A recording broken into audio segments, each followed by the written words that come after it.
300 400 এই শরবত কে বিক্রি করতেছে ভাই? হ্যাঁ শরবত বিক্রি করতেছেন হ্যাঁ কত করে? 5 টাকা মোট 3 গ্লাস বানান, প্রত্যেকটার জন্য 100 টাকা করে পাবেন। হ্যাঁ আসেন আসেন খেলি। এই যে বললেন এই জায়গা দাও কয়টা? 2টা করলে 200 টাকা, 5টা করলে 500 টাকা, 10টা করলে 1000 টাকা। টাকা করলে 10,000 টাকা। টাকা সব আছে এখানে, ব্যাংক থেকে তুলে আনছি। রেডি? আমি চালু শুরু করি। হ্যাঁ, তুমি কোনবা? হ্যাঁ ঠিক আছে।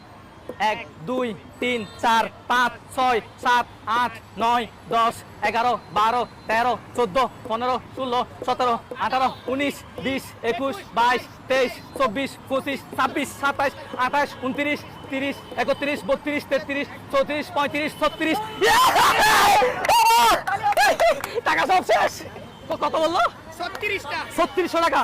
1 2 3 4 5 6 7 8 9 10 11 12 300 400 এই শরবত কে বিক্রি করতেছে ভাই? হ্যাঁ শরবত বিক্রি করতেছেন হ্যাঁ কত?